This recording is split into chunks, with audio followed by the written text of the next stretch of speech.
자, 오늘은 에스겔 27장을 새로 시작하게 됩니다.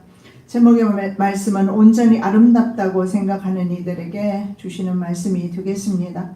자, 에스겔 25장에서 32장까지는 처음에 말씀드렸던 대로 이스라엘 주변국 국가들에 대한 예언의 말씀입니다. 먼저 암몬이 있었고 그 다음에 모압과 세일입니다. 에돔이 다음 나라고 블레셋에 대한 심판 예언의 말씀이 있었습니다. 이제 26장부터는 바로 다섯 번째 국가로서 두로에 관련 말씀을 주시고 있는데 아주 길게 말씀하고 있습니다. 자, 그 중에 26장에서는 이미 살펴보았지만 화려하고 영광스러운 두로 왕국에 대해서 패망을 지적했습니다. 그런데 오늘 본문의 27장은 두로의 자랑할 만한, 교만하게 만들고 스스로 아름답다고 생각했던 부분인데 바로 자신들이 두각을 드러냈던 해상 무역입니다. 경제력 관련 말씀을 주시면서 슬픈 노래로 애도하라고 말씀하고 있습니다.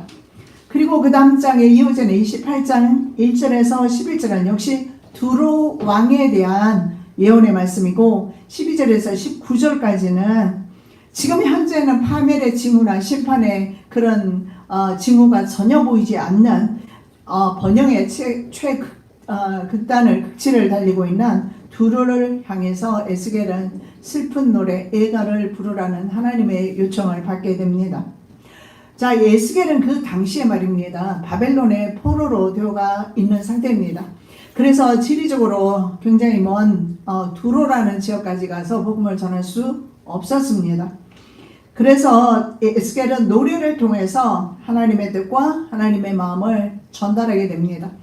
이것을 두로에서 전달받았을 겁니다. 그렇다면 하나님께서는 아직은 죽지 않았습니다. 번성하고 있고 번영의 극치를 달리고 있던 그 두로에게 왜 이런 에스겔을 통해서 미리 슬픈 노래 애가를 부르라고 말할까요?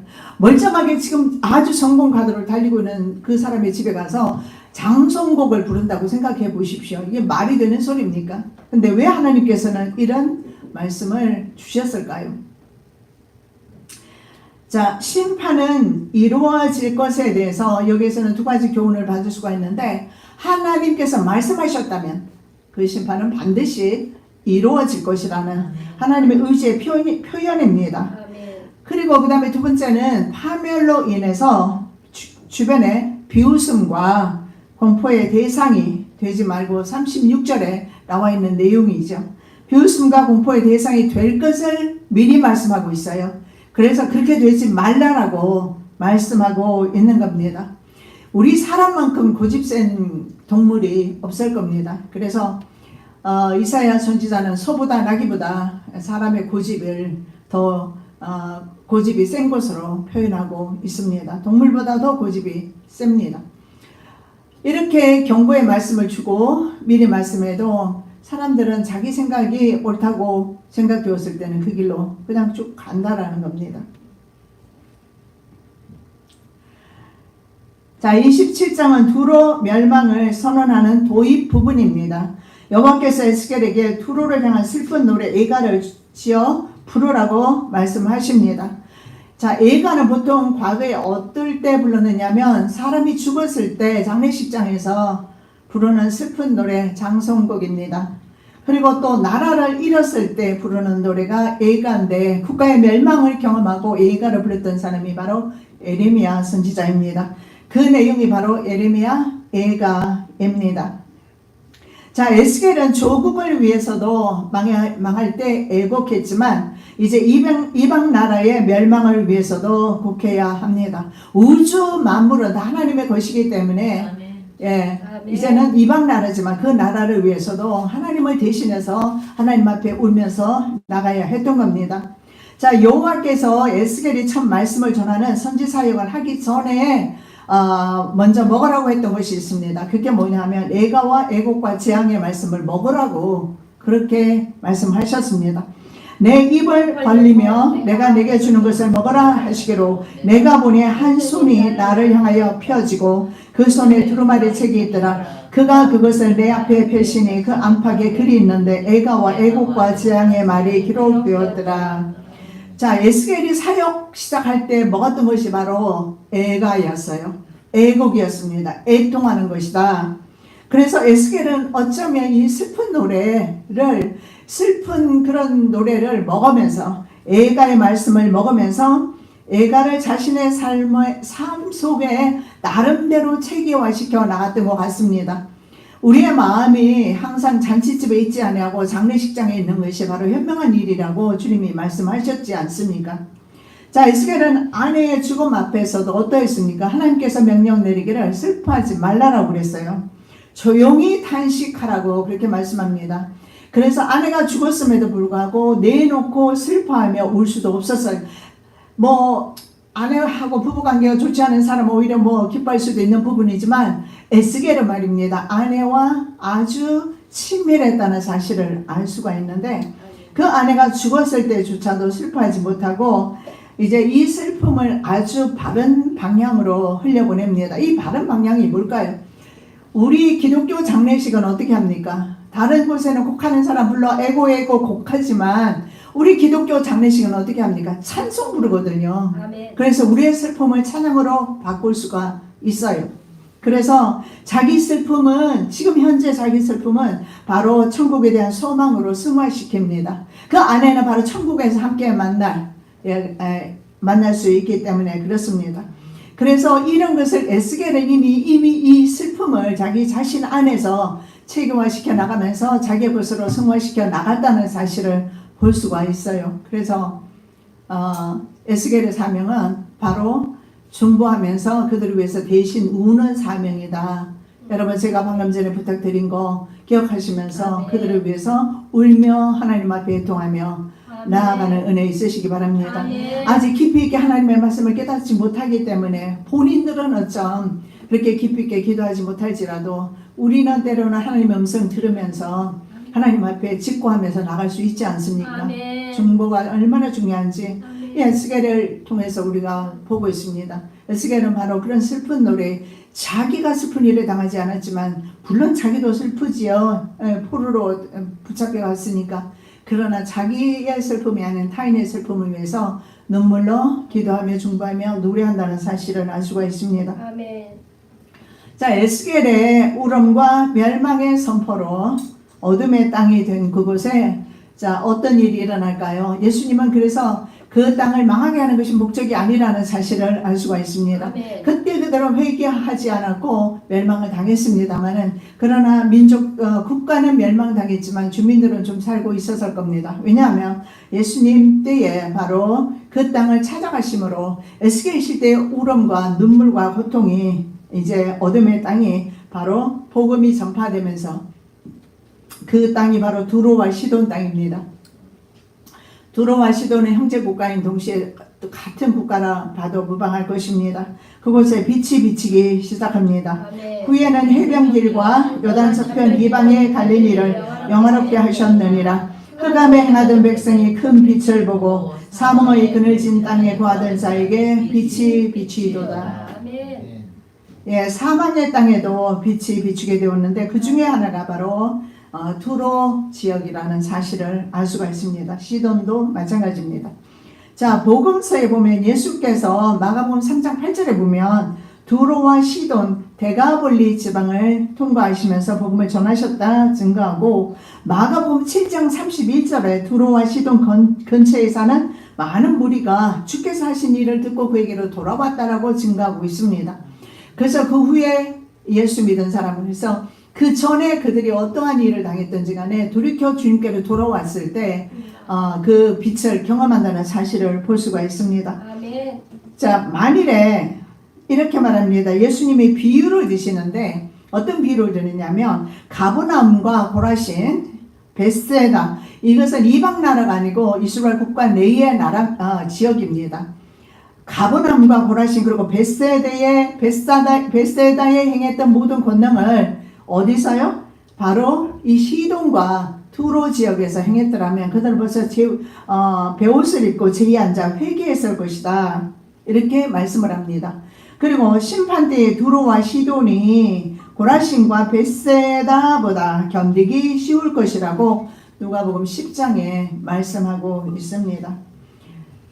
그렇게 멸망을 받았던 그 지역이지만 그러나 그들이 받아들일 때 바로 주님을 자신의 구주로 받아들일 때 어떠한 역사가 일어나는지 보여주는 대목입니다.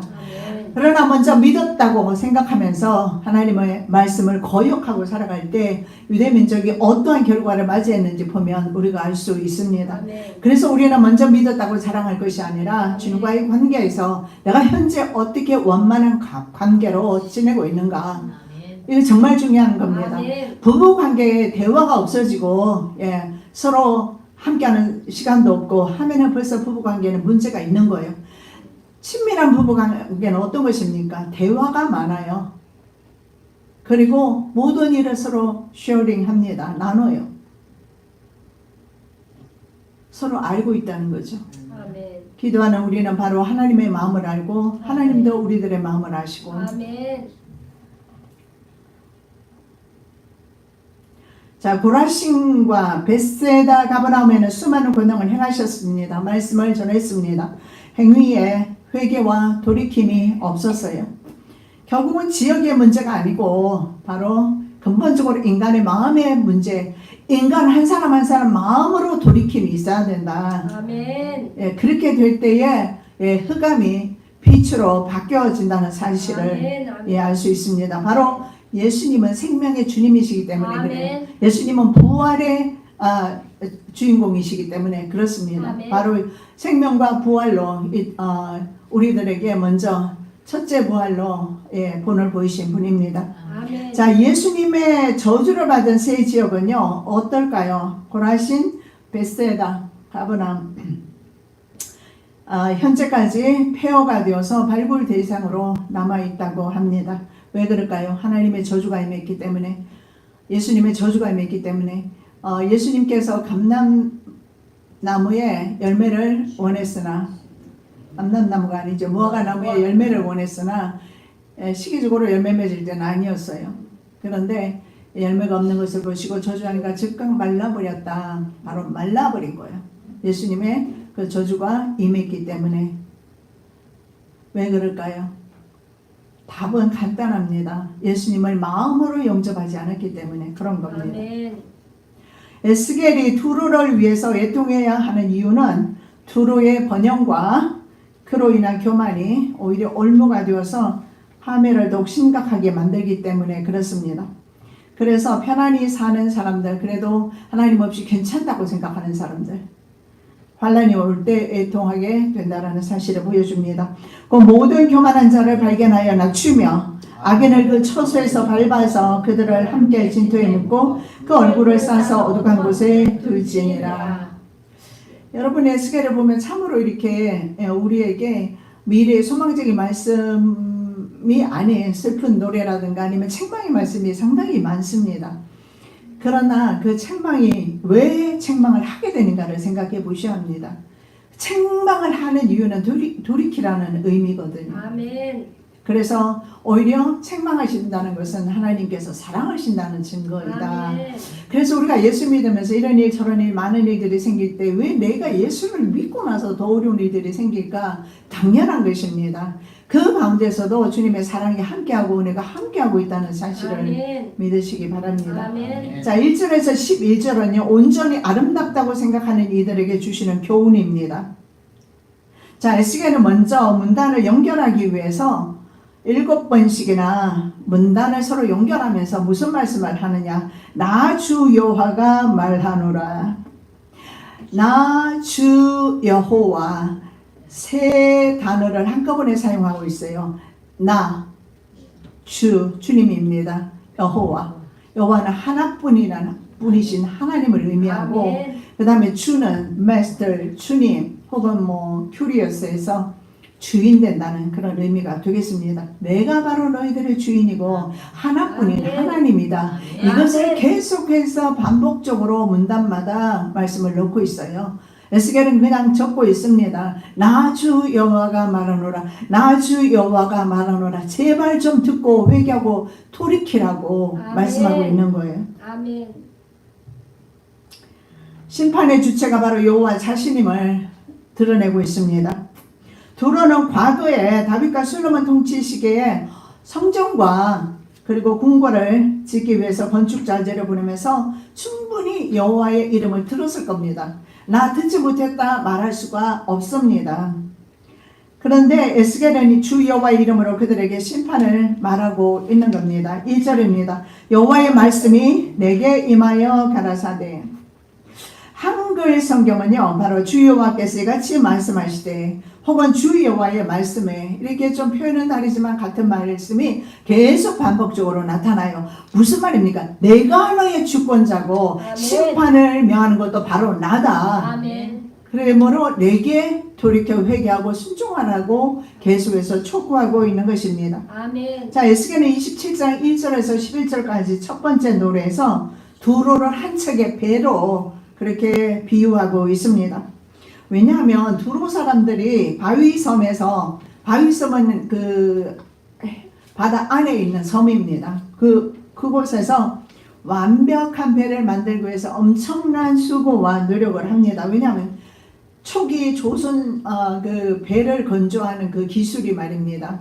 건조 기술이 페니키아 사람들이 최고였습니다. 아주 역사 가운데 페니키아인들은 유명하지 않습니까? 그래서 아주 화려하고 견고한 배들을 만들어서 바다로 내보냈어요. 그냥 배가 아니라 화려하게 배를 시장하는데 어떻게 했느냐면 5절에 보니까 스닐에 잣나무로 판자를 만들었고요. 그 다음에 역시 5절에 보면 레바논의 백향목으로 돛대를 만들었습니다. 바산의 상수리 나무로 노를 만들었고 기띔섬 황량목과 상아로 합판을 꾸몄습니다. 그리고 7절에 보면 예굽에 수놓은 가는 배로 돛을 만들었어요. 아주 이런 것들은 비싼 것들입니다. 예굽에 수놓은 가는 배입니다. 엘리사 섬의 청색 자색 배로 만든 차이를 만들었습니다. 그리고 시돈과 아루아함의 후손들이죠. 주민들로 구성된 사공들이 있었고, 그리고 배 틈을 막는 항해사로는 그발의 노인들과 지혜자들이 있었다라는 거예요. 말하자면 전문 기술자들이 그 배에 타고 있어서 배가 절대로 파손하는 경우는 없다라는 겁니다. 아멘. 그러나 인간이 절대적으로 신뢰하는 그것 때문에 망하는 경우가 아주 많습니다. 우리가 주식에다 투자를 한답시고 할 때는 전부 다 믿습니다. 100% 믿어요. 내가 1억을 투자하면 10억이 올 것이다, 뭐 아니면 2억이 올 것이다, 그 믿음 가지고 하는 거 아닙니까? 근데 결국은 돌아오는 것은 내 돈까지 떼인다는 거예요. 오히려 배신당하는 겁니다.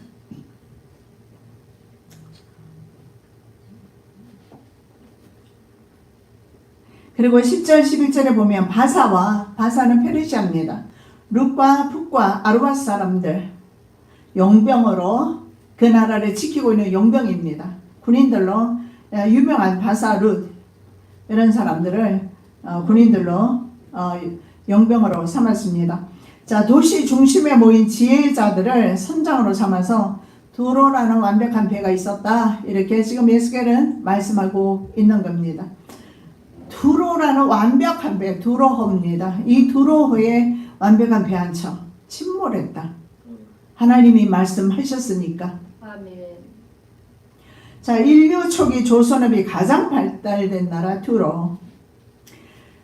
그래서 페니키아 사람들은 스스로 건조한 완벽한 배를 가지고, 그리고 화려한 배를 가지고 시중해를 중심으로 해상무역을 장악해 나갔습니다.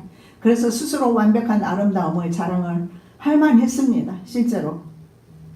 그러나 에스겔은 스스로 완전히 아름답다고 여기는 사람들을 위해서 장송곡을 지으라고 말씀하고 있습니다. 3절입니다. 너는 두로를 향하여 이르기를 바다 어귀에 거하여 여러 섬 백성과 통상하는 자여, 주 여호와의 말씀에 두로야 내가 말하기를 나는 온전히 아름답다 하였도다. 여기에 주 여호와의 말씀 나오죠. 여호와께서 말씀하시는데 너 스스로 아름답다고 말하느냐? 여러 섬과 통상하는 바로 두로를 가리킵니다. 바다 어귀에 거했습니다. 어귀는 바로 입구들입니다. 두로는요, 바위 섬 두로 말입니다. 두로는 도시 절반 정도를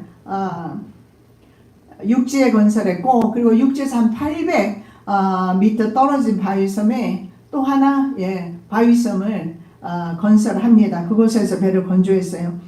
그래서 다른 나라는 한 길로만 배가 나가지만 이 바닷 가운데 있는 이 두로는 특징이 어떻습니까?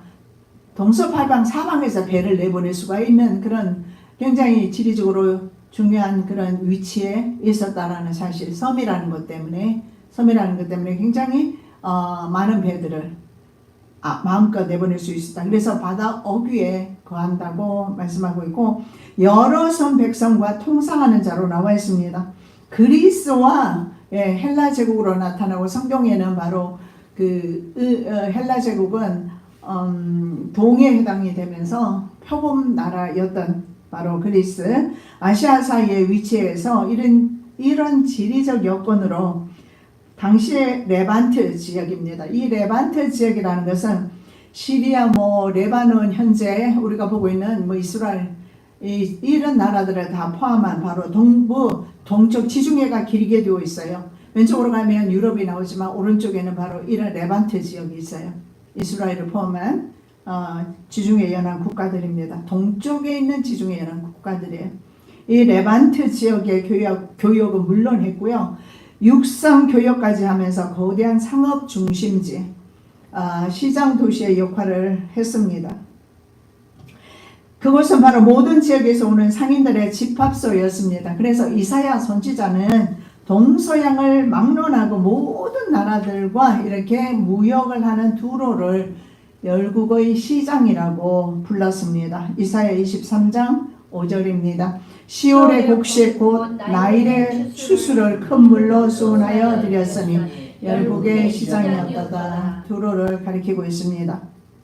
자, 자신을 스스로 아름답다고 생각할 만했습니다. 왜냐하면 그만큼 남들이 하지 못하는 일들을 했기 때문에, 어쩌면 우리의 외모가, 우리의 물질이, 아니면 내가 가진 성공이, 아니면 내가 가진 배움이 다른 사람보다 내가 낫다. 그럼 내 안에 누가 있는 겁니까? 하나님은 없고 내가 있는 거예요. 이게 교만입니다. 다른 사람이 보이지 않고 하나님이 보이지 않고 내가 존재하는 겁니다. 이것이 교만입니다. 그리고 내가 이것을 했고 내가 이루었다. 오만입니다. 자, 심지어 하나님의 도성으로 명성을 떨쳤던 그 당시에 예루살렘 보십시오. 예루살렘이 바로 평화의 도시입니다. 그런데 어떻게 됩니까? 지난번에 우리가 살펴보았죠. 예루솔루마, 평강 웃기지마, 이런 별명으로 예루살렘 도성이 바로 예루솔루마가 되었다는 사실을 봅니다. 예외 없습니다. 먼저 믿었거나 나중 믿었거나 예외 없습니다. 선민으로 택함을 입었거나 이방인이거나 누구든 간에 스스로 아름답다고 생각하고 스스로 내가 이루었다고 생각하면 내가 자랑하는 그것이 나를 힘들게 한다는 사실을 알 수가 있습니다. 무릇 지나가는 자는 다 너를 향하여 박장하며 처녀 예루살렘을 향하여 비수하고 머리를 흔들며 말하기를 온전한 영광이라 천하의 희락이라 일컫던 성이 이 성이냐 하며, 교만이 이렇게 만듭니다. 자신이 주인 되어서 하나님의 주권을 인정하지 않는 악한 마음이죠. 욕망이 들어갔을 때 아간이나 사울은 어떻게 됩니까? 하나님의 명령은 하나도 중요하지 않고 목적 달성이 더 중요했습니다. 그래서 신할산 외투한벌과 금은덩이를 취하고 목숨을 잃었어요. 4절입니다. 내 지경이 바다 가운데 있으며 너를 지은 자가 네 아름다움을 온전케 하였도다. 여기에 아까 제가 말씀드린 그 내용이 나오죠. 두로 왕국이 바로 바다 가운데에 위치하고 있었다. 그래서 더 알렌시입니다. 섬 도시라고 볼 수가 있죠. 그래서 해상 무역을 위한 최적의 조건인 바다에 둘러싸인 지리적 환경은 두로를 아주 아름답게 했습니다. 그래서 북쪽으로 시돈 상인들과 남으로는 애국과 무역하는 항구가 있었다는 사실을 볼 수가 있습니다. 자, 여기에 보니까 너를 지은 자가 내 아름다움을 온전케 했다 이렇게 말합니다. 너를 지은 자는 누굴까요? 하나님이 아니고 바로 이 두로를 이렇게 화려하게 만든 사람을 가리킵니다. 부유한 경제대국으로 만든 사람들입니다. 두로는 건축 기술에서도 흠잡을 데가 없었습니다. 도시가 잘 조성되어 있었고 왕성한 교육으로 인해서 재물은 넘쳐났던 겁니다. 이렇게 만든 사람들, 너를 지은 자들입니다. 그리고 이런 사람들로 인해서 항구에는 큰 배들로 채워졌고요. 부족함이 없었던 것 같습니다. 그럼에도 불구하고 그렇게 스스로 아름답게 온전케 그렇게 했다라는 것을 말씀하고 있습니다. 자, 항해술을 처음 발명한 사람이 바로 두로인이었어요. 자, 그들의 선박 제조 기술은요 탁월했다라고 합니다. 그리고 항해할 때 나침반 없이 돌아오기 어렵잖아요. 근데 나침반 없이도 항해할 정도로 항해술이 굉장히 뛰어났다. 아마 별을 보고 찾아갔을 수도 있겠지만 그래서 이 항해술이 가장 타고났던 사람들이 바로 두로 사람이었고 자기의 그 잘나고 아주 탁월한 기술 때문에 하나님 앞에 믿게 보였다라는 거예요. 이 잘난 기술 가지고 아름다움을 가지고 하나님의 영광을 위해서 사용했다면 얼마나 좋았겠습니까? 네. 예, 그러나 두로는 그렇게 하지 않았습니다. 우리가 사업이 잘 되고 우리가 세상에 성공하는 이유가 목적이 무엇입니까? 하나님의 영광을 위한 것이 아닌 내 욕심에 따른 것이라면 그것이 오히려 나를 망하게 할 수도 있기 때문에 하나님의 자녀라면 하나님께서 안 주실 겁니다. 왜냐하면 관리 능력이 없기 때문에 그렇습니다. 자, 흠잡을 데 없는 정말 아름다움입니다. 이제 우리 계속적으로 보겠지만 배를 얼마나 실제적으로 아름답게 치장했는지 볼 수가 있어요. 정말 궁궐에서는 볼 법한 그런 것들로 배들을 그렇게 아름답게 치장을 하고 흠이 없었습니다. 그런 아름다움을 가지고 있었습니다.